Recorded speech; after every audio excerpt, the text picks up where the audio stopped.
Right, we are back with some more games from the ladder. This time, it's the turn of the up and coming players. Belbook versus Lazarov or Lazarosvas. What a name that is. It's called Lazaros.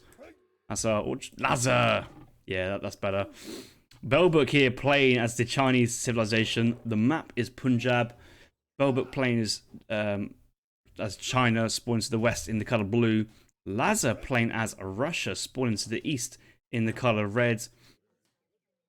Nice early food treasure here for Belbook. Laza might see it, but I don't imagine he's going to push too far forward with his explorer.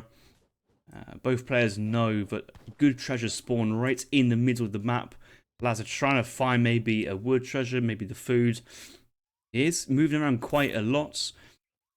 Yaks do spawn on the waterway, so both players have probably sensed their Age 1 scouts, that is the Disciple and the Mangrove Grove rickshaw for both players onto this riverbed to try and scout for the livestock. That's kind of like a well-known play that everybody does these days. It is kind of playing into the map and adjusting your Age 1 scouting pattern accordingly. But Laza hasn't really found anything of interest so far. He is just moving around the map, trying to find treasures, and his line of sight, he's only picked up a gold treasure, another gold. Okay, he's found the wood, and it's quite a defensive position, so he might be quite happy to take that, but he's not even stopped off for a crack shot because he really wants a food treasure, and lucky him, he's just come across a food treasure, and the steal comes in. Belbook having that last macaque stunned away from the treasure. You can be very careful when you're playing as China and you're stunning treasure guardians. It might sound obvious, but a stunned treasure guardian can't move, and you're a melee explorer, so if you have to move to the treasure guardian, and that's away from the pickup point, another player can move in and snipe it very, very comfortably. And that's what Laza did. He's actually managed to save himself the crack shot, so he can work on his 75 wood treasure straight away. Let's look at Laza's deck here, going for Distributism card number 1. I would say a normal rack of cards in H2, but I feel that not having 600 wood there is slightly off standard. Laza does have Advanced Arsenal. There's no room here for Spice Trade, which I think might be another classic card that Russia can go for. I do note Toy Soldiers in the 4th Age, which is a 25% combat card for Musketeers. A very, very strong card. And everything else seems to be pretty normal. Let's look at China's point of view. Let's see the playstyle that our Chinese players going for. We've seen quite a lot of development in China theory and China meta in recent patches. Minimorts kind of opting to use the Temple of Heaven, French food crates Age 1. I've tried to dabble with French food crates Age 1 before, sometimes with good faith agreements, sometimes without, to mixed results. But Belbook here is going for the classic 2 village starts with the 3 villager shipments. So early economy here from Belbook is actually really strong. The only problem is he's down quite a lot of experience points by not going for a trading post site. And his first wonder is going to be the Porcelain Tower, which I kind of have an early suspicion we may see some... well, I'm about to say we may see some H2 play, but realistically, you don't really want to stay H2 versus Russia because it's a high chance of just getting absolutely clapped by Strelet and Cossack play. And quite often you have to play reactive in the second age to try and be defensive and get units out.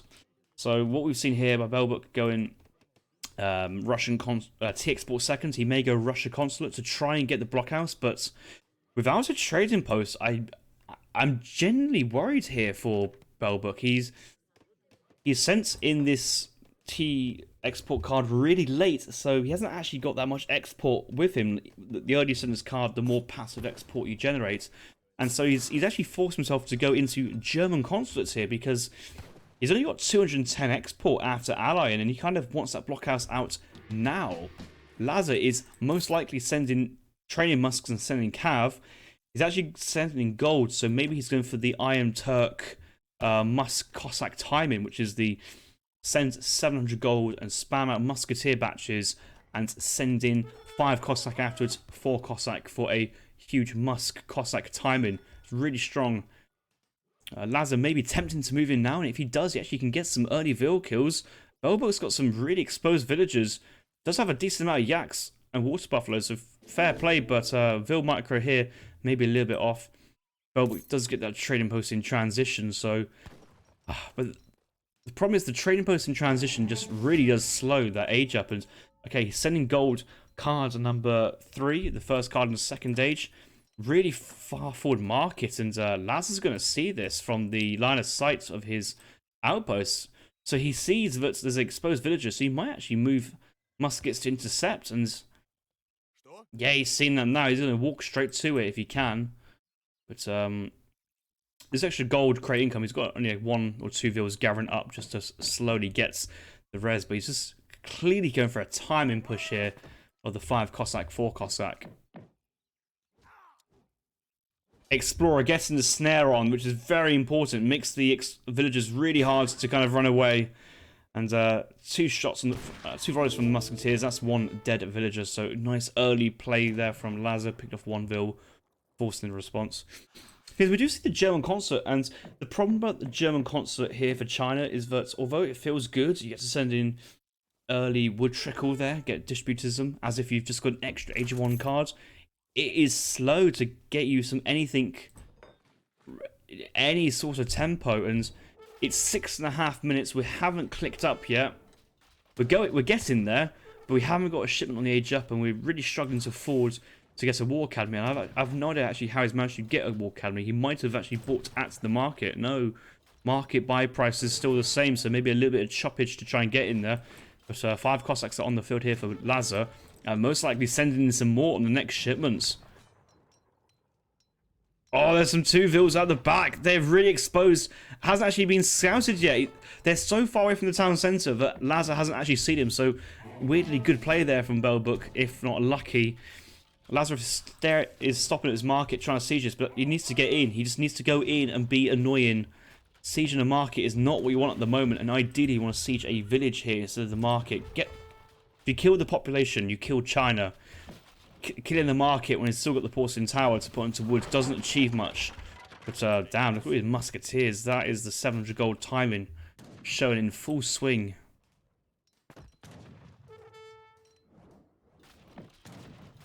Yeah, I mean, so when I play as China, still like to go Russian consulate card, TD's card 1, go to Russia allied, try and get the early blockhouse in, but sometimes I do actually end up having to go super early step rider, train disciples and go for like a timing push out. Just kind of give like a bit of a sucker punch when they think they're ready to attack Russia. You've kind of got like a surprising big mass in front of them. The Wander's down. The problem is the Wander's so far away from any village for any musketeer on top of the Wander and Cossack means it's pretty much game over. And it's been scouted. Laza has scouted out with the Explorer, so good use of that. And Belbook's moving his villagers to the back, if that's going to make much of a difference. Yeah, China at lower Elo level feels a bit difficult because you do have to defend well. You do have to have a clean build order. But once you get to the third age, it starts to play itself. I think versus Russia is kind of awkward at this skill level. However, I feel that the strategy here from Belbook hasn't been ideal. Shret's now being sent in from Laza, and the game is pretty much won already. He's just mopping up anything and everything and picking up the consulate, even though the consulate's not doing anything here for Belbook at the moment because he's already spent the export, so it's not. He doesn't actually gain much from that. He hasn't actually got many Cossacks to catch the skirm age up here. He has seen that he is a skirmisher age up. Like, I'm sure he has seen it, right? Yeah, he has seen the Wander, so he must know that there's skirms about to pop. To be fair, with the amount of musketeers nearby to receive this, he should be fine. Once the village goes down, the only place that they can spawn is from town centre. He should have all these units around the town centre ready to deny. Yes, age up about to get complete. We're there. 3, 2, 1. There's the skirms. Villager pop out. Minutemen coming to try and defend this. Cossacks just going to run straight in, and as soon as they get to tank any skirm fire, it's going to be a great trade here for Russia. Musketeers all in close combat. Disciples doing some good damage here. A lot of villagers were tanking. They're now back into the town centre. Actually, no, some of them are on the front line. So overall, I mean, Belbook might be able to survive this initial push, but he's basically got no follow-up, no population. No, he's sent an intervention, which I guess you actually will get German doppelstonders on the floor, but versus Musk Skirm is not what you need. There's no population here to train anything else. Actually, he has built himself a village. He needs to get this porcelain tower probably onto wood pretty quickly. But we'll see that the first batch will get quickly dispatched here by Shredded Musk. He probably wants to keep these away. Maybe actually run the water buffaloes down to the vills, down to the south, and try and get for a second card. Yeah, porcelain tower still on wood. Ideally wants to try and get some sort of cav shipment here. The meteor hammers. To be fair, all this extra fighting though has given our Chinese players some more shipments. But diving in here with consulates, doppelstonders. I suppose he's trying to catch the Skirm sword batch being trained. Actually, with the Zweihanders with their area splash attack and always H2 infantry getting cleaned up, all these skirmishers just been killed.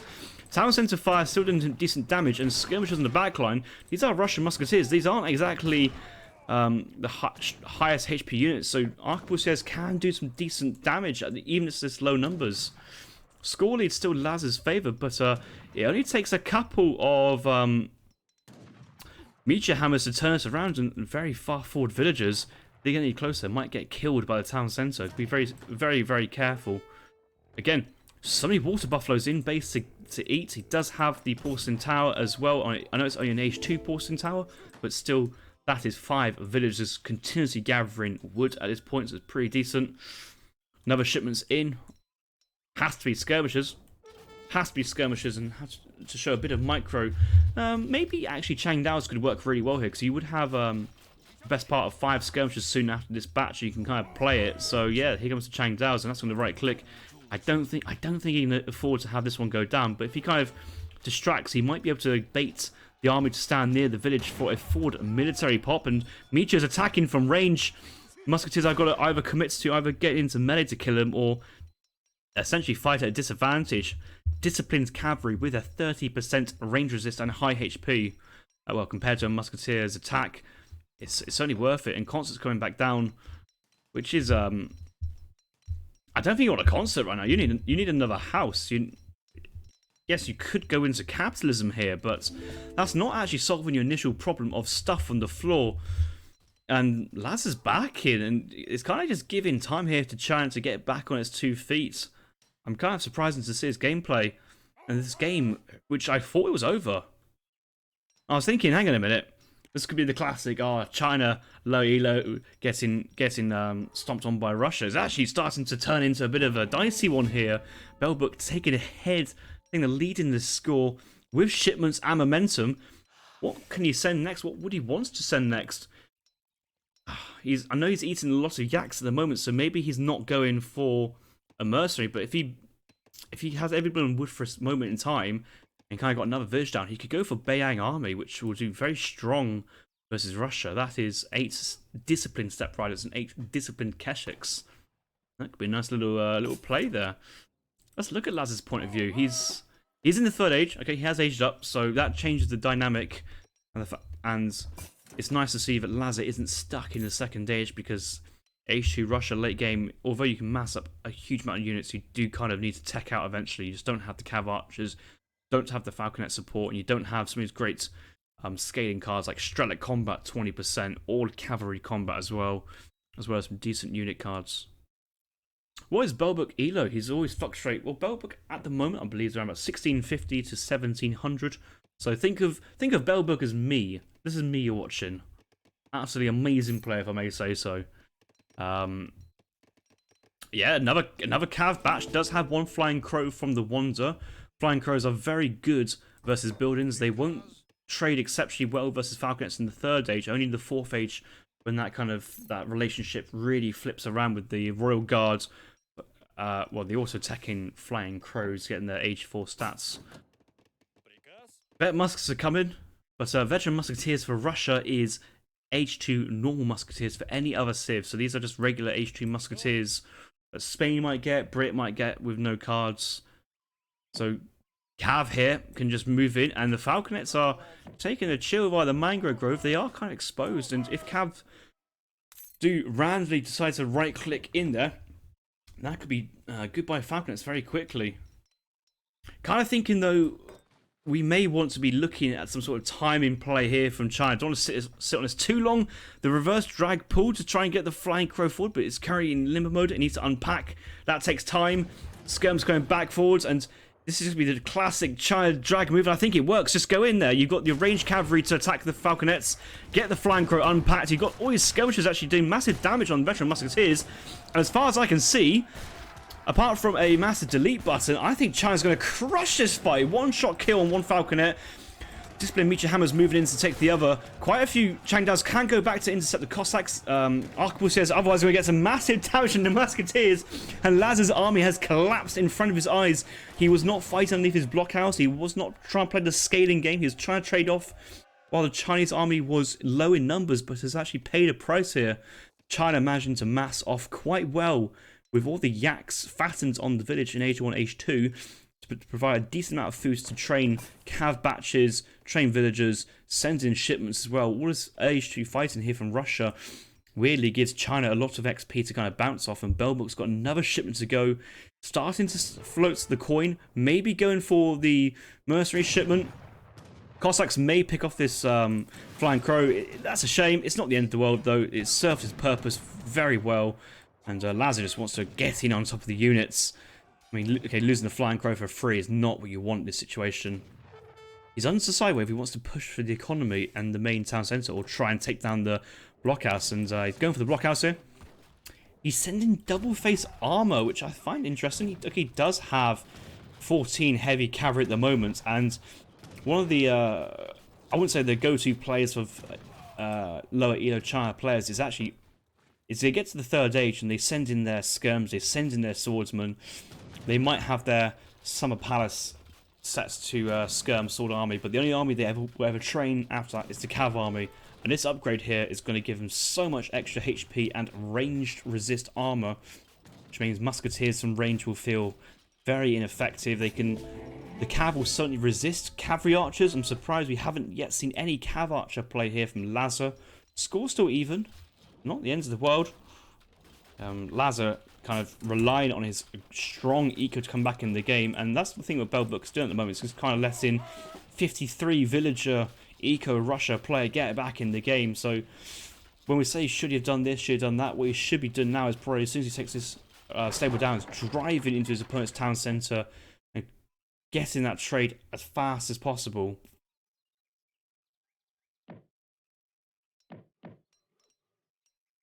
Shut up, Lion. You do not like fasting. That is the biggest lie ever. You're on a seafood diet. You see food and you eat it. You put it in your mouth and go, nice. Cav Archer is now being sent by Laza. Drag box in here. Laza does see the army movement here from obviously the trade post line of sight and the explorer on the floor. He does realise there are villagers nearby. I'm sure he will move them to a defensive position if the army moves in. Second blockhouse being framed defensively, and the Russian mass is just growing at this moment in time. And the thing is, a trading post given XP at this point, it's you can overprice trading posts drastically, and here we're just giving up time. And maybe we're massing. Maybe we're waiting for a Manchu shipment, which potentially could be. We do have a shipment available, but we don't know how we want to get a macro going for it. I think he may be going for a Beiyang army for the cav archers there, the Keshiks, but he's getting quick. He's just trained another cav army. There is a flying crow on the way to reinforce. A lot of range resist armor here from Discipline Meteor Hammers. Oh, it's only 0.05 ranged armor now. It used to be 41%. Now it's just a 35%. So that card being quite drastically nerfed. And you can see that the cav archer is still doing some good damage. But occasionally the Z move might pick up a Changdao swordsman instead of a cavalry, instead of a heavy cavalry, which is kind of not what he wants. The only thing is behind this that, oh yes, all the musketeers gone down, but the cav archers are still managed to get away. And they can get some good trades versus the cavalry. There's not too many skirmishers here. Skirm's going to get massive kills versus Musk Cav Archer, and maybe... Oh my god, Belbook does not have Repelling Volley in his deck. What a blunder. One of the greatest cards in the game. Was nerfed. Probably should be buffed back again, because I think the devs were thinking of the...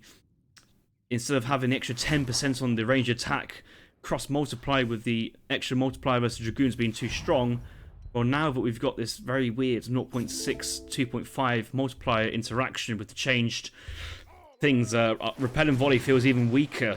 There's less burst damage versus cavalry as a result of that change. Cav archers do dive in on the flying crow, do manage to pick it up, but the cav archers with a heavy cavalry on the struts and the arquebusiers microing, I'd like to think, on the cav archers. I haven't quite got around to that phase yet. Here comes Beiyang, and that should be able to help. But it's the skirmisher play here from belbook who really needs to try and promote and try and get working onto these cavalry archers here from Lazarov, because at the moment these arquebusiers with 0 cards in them, they're just not scary. They're not actually that they're not strong. Cav archers on the back line here from Laza. They are probably cav combat if I come to think about it. Okay, no cav combat just yet. It may be tempted to send that card now. Could also actually sell food and wood at this point and get the Manchus in queued, which could be tempting. Otherwise, straight at combat would be fine and just continue massing strats. He does have spare wood, so you can just move some of these resources around. At this point in the game, the berries is actually very nice in base. Be say tempting to do that. I think, yeah, Laza might want to get some berries now. I know he's moving to hunt, but there's a lot of walking going on for a lot of villagers. Yeah, these guys are going to go for a nice vegetarian option here on the berry bush. Back in the middle, Laza does see forward gold taken. There's always late game potential here with the Iron Troops. Iron Troops are actually being sent. Skirm Sword Army being trained. And one thing we always know about Iron Troops is that if you underestimate their ability and you turn up with the wrong army, a Skirm Goon army, and get too close to the Iron Troops, they will just mow down anybody and everybody who gets close. So strong. They're obviously weak versus heavy cavalry, but apart from that, they're pretty good. The main counter is, of course, artillery. Low HP and no siege resist. High range resist, but no siege resist. Artillery, eat them for breakfast.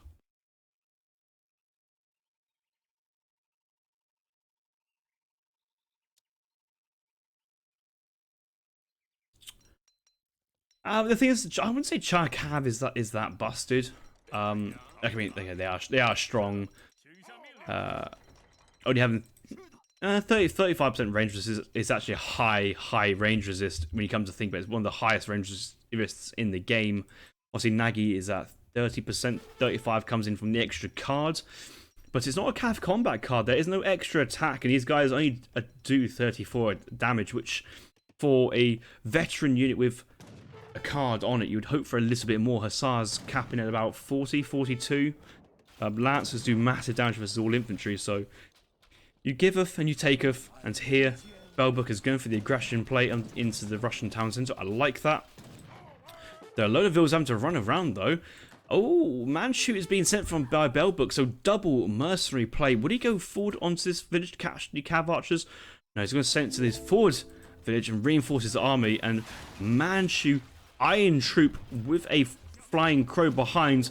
That's going to be one tough army for Russia to deal with, and unless Russia turns up with an infinite amount of strelets, I'll be a bit concerned how he does this. He's trying to see the flying crow, but don't overprice this. This is just a single bit of artillery. Fires super slow, not great. No multipliers versus infantry. It's not good. Do not overprice this. Do not dive in. Your cav archers on the Zweilhanders. The Zweilhanders go mental. Changdao's cutting into the cav archers. Manchu having fine. Iron Troop taking all, and Russia army losing. Getting torn apart again. Relatively speaking, actually might still be fine. But do not overprice a flying crow. Not worth it in the third age. Know the value of your units. Know the value of your enemies, and make very well educated decisions on how you want to go about it. Disciples with the shock infantry tag here doing wonders versus Strelets. Strelets can hardly kill Disciples these days. Manchu's still firing. There are 4 on the field, and the Iron Troops, there's still 8. There's still 9. None of the Iron Troops have died yet. Maybe 1 has. And Laz has just lost the army. There's still 9 Iron Troops! They just don't die! They don't die to Strelet Cav Archer. They don't die to Town Centre Fire. They just do not die. These units are insane. 9 Iron Troops still firing. There's a Skirm Sword Army remaining. The belbook macro is a little bit off as well, but he does have lots of vills on Hunt moving out. So he has kind of recovered his position. So he should be able to train some more units. How many barracks has he got? Just the 1 War Academy. Does have Constant export available for another batch of units. Iron troops, one iron troop has gone forward. Bit of a shame. Manchu here for Laza as well. But belbook here is kind of solidifying his position. 8 iron troops still remaining. I mean, I know that flying crow missed, but one flying crow could not kill one strellet there. Like that's there's not overpriced. There's not overpriced a flying crow now. It's not God's gift. It does a job, but that's about it. It's great versus artillery. It's great versus buildings, but versus units is not where it shines.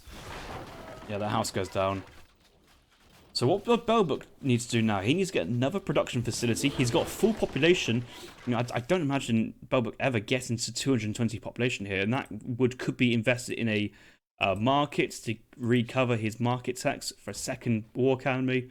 It does get to a point where China can actually afford to produce 2 out of 2 barracks, so he certainly wants to do that. Laza here, what does he need to do? Well, he's starting to wall. I think he just needs to spam out...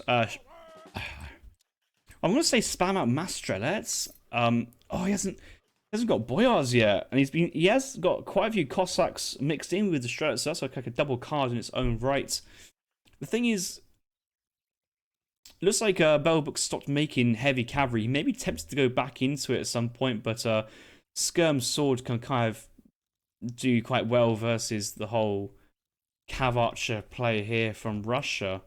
But it's the heavy cavalry. Belbook really needs to get back into his mix to really engage with these strelets. But Laza's just going really cavalry heavy versus China, which you think is normally the play, but it's not heavy cavalry. It's just light Cossacks and a couple of cav archers.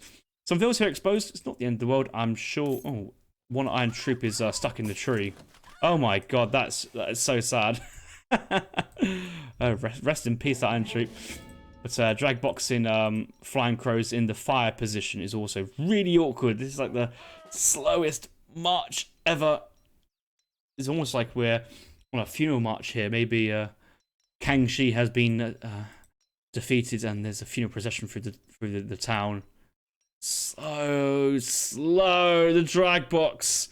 Do something, please. Anything. Put them away. Just do that and just drag half your army. Just do something.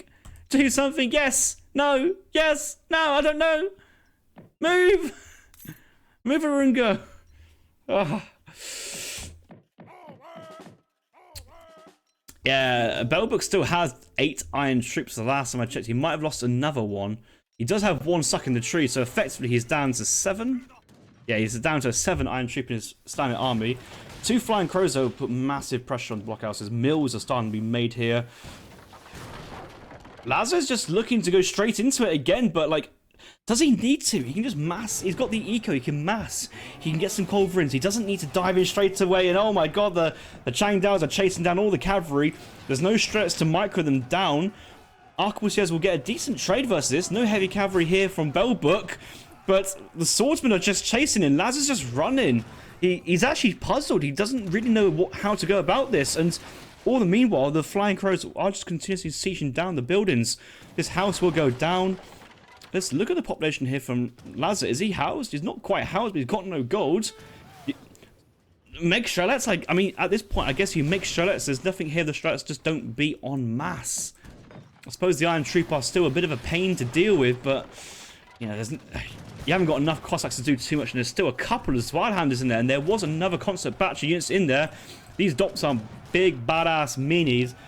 Massive damage with splash versus cavalry, and yeah, the cavalry runs. The strats are fighting. There's just too many skirms now, and even if they are not mega upgraded, they still have their combat cards on. And China is rolling through Russia at the moment, and for a game which I thought that Russia was doing super well early on and kind of taking his time, mopping up every single building unit he came across and thinking the game was done and dusted. Oh no. China's come back. It's a cockroach you can't stamp out. A belbook taking out Laza. What a game that was. And the China lamers are they're just tearing their hair out at the moment. The anti-China meta is just going to grow from this game. And I mean, it's hard to say because belbook looked dead early on. He looked like he was stamped out the game, but managed to come back in. Because Laza backed off a little bit, managed to let's go with the in-game noises. Managed to recover with shipments from all the fighting to get back in, even though he went for a very late trading post. All the fighting kind of provided him the XP for that, and the water buffaloes helped get that initial batch of units out. But there's a fight here where I think Laza just unable to evaluate the armies at that point, thinking he could trade him, and just got swiped. Remember, Age 3 Russian musketeers are only strong as Age 2 regular musketeers, and they were heavy cavalry from China, about 14, 15 of them, with some skirmishers backing them up, and Changdao's cutting into anything they were touching at that moment in time. Oh, Laza, look at that fight. Oh, ooh. And the thing is, when the Age-up came in, belbook was dead. Laza just could have kept the pressure up, a bit of cav, a bit of skirms. I think he could have punished the Age-up skirms even harder, having more units ready to receive that shipment. There was a lot of times sieging stuff like the consulate and market, which doesn't do anything to punish China. Actually, you want to kill the villages and the war academy. That's the two things you want to take out the game. And belbook was able to remass and come back in. And don't look at the villager population, that's also horrible. But Age 2 porcelain tower, but with some flying crow support and just some good market text, yaks, shipment, it doesn't actually matter. And then Laza got to the point where he just ran out of gold and hard stopped gold income. Didn't have the TP line, didn't have plantations. Could have gone into natives here. We do see double Udasi, but Udasi Grenadiers is not really what you really want. Chakrams are quite expensive. What you really was hoping there'd be was it the Shaolin Warriors, the kind of Coyote Men style units. That would have been absolutely insane if they were on the field, but no, and it always felt that Laza overmade cav archers in that later age of the Third Age. After seeing the initial wave and pressure of all those heavy cavalry, kept making cav archers, but then the pivot into the Repentance, Iron Troop, and Manchu, then just continuous skirm sword production. belbook entered the game with 44 arquebusiers. Like, that man just was kept on train units, and even at the end having a second war hut double pumping units, but that mass was just not going away, and eventually was winning over the wars. So I doff my hat to belbook there for surviving that pressure and coming back into the game. Potential questionable drag box micro with some of the flying crows, but I'm sure belbook will get that one sorted out for the next game. And yeah, China, always a fun civ to play, and probably not a fun civ to play against. What a game. Alright, see you boys in the next one.